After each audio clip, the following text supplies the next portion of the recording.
Hello and welcome back from commercial break. I'm now joined by Alex Dingman and Mary Loveland, and we're here to talk about what's really bugging people here at Baker. Now recently, if you all haven't noticed with the weather, the mud has been really bad. I mean, it's everywhere. It's not so bad right now, but it's been pretty bad lately.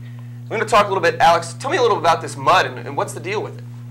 Well, you know, I'm not totally against mud. You know, there's great things you can do in mud. Mud wrestling, big fan. Mud volleyball, always a good time. You can take mud baths. But none of this really happens in January or February. No. So right now the mud is just no good, and I'm tired of it, and I don't want to see it anymore, and it just seems like just more's coming.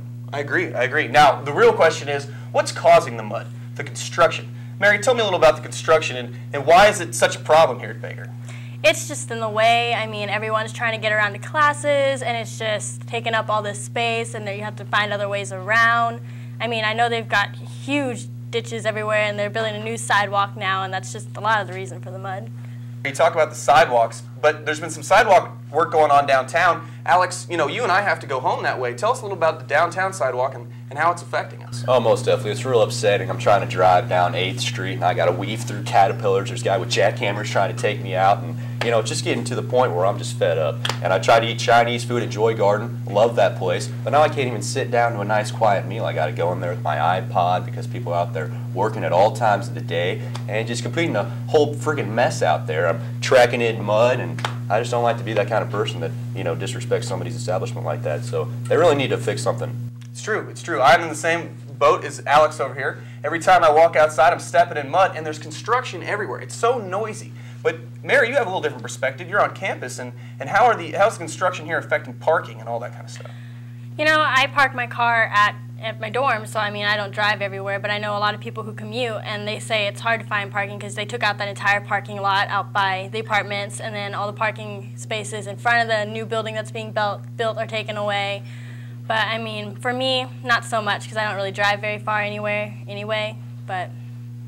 Well, we got this problem with mud. We have the problem of construction. We're not going to get rid of the construction, but we can certainly get rid of the mud. Now, I have a few ideas, such as maybe the city of Baldwin, since there hasn't been a fire here for a long time, can fire hose the streets down. Alex, do you have any suggestions that maybe they could do to get rid of this mud? Well, maybe possibly space out a little bit of the construction, you know. Mary, do you have any solutions for this?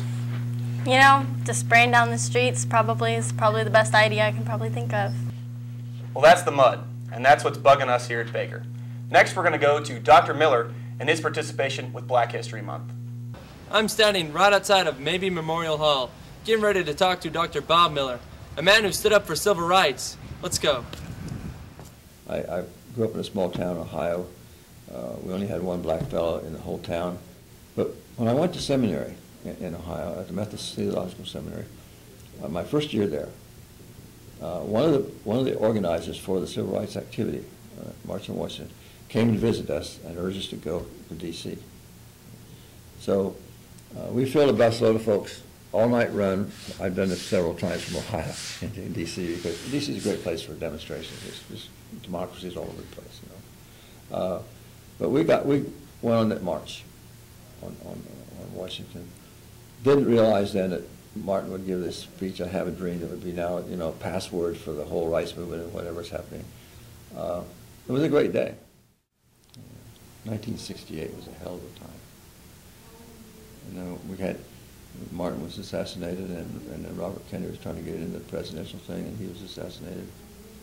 And the day that King was assassinated, I did my graduate study at University of Chicago, and I would walk from the graduate dormitories and housing about 4 blocks over to the school process, and there were National Guardsmen lining both sides of that walkway with fixed bayonets.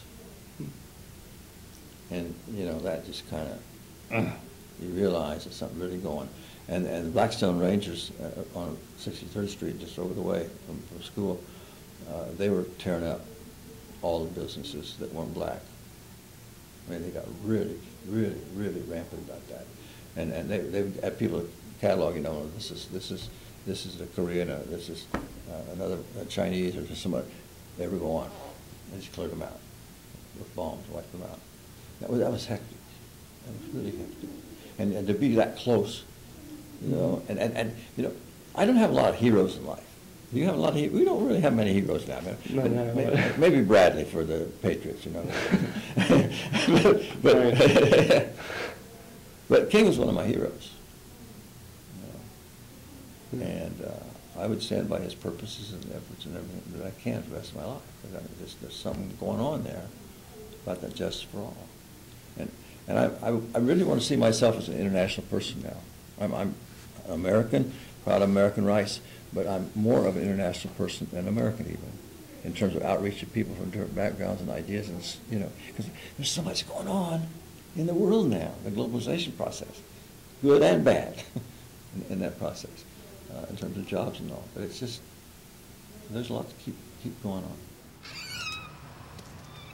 This being Black History Month, and the month of Baker's 150th birthday, it's nice to see faculty reflecting on the past. I'm Cyrus Oliver, KNBU TV. Thanks, Cyrus. Next, we're going to toss it over to the sports desk, but first we have a quick commercial break.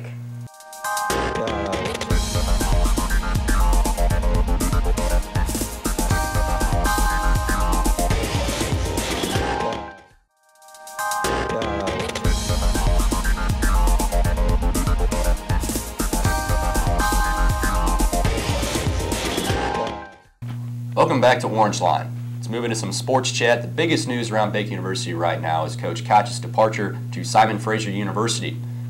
Kelsey Epperson met up with some of the players to talk about his departure.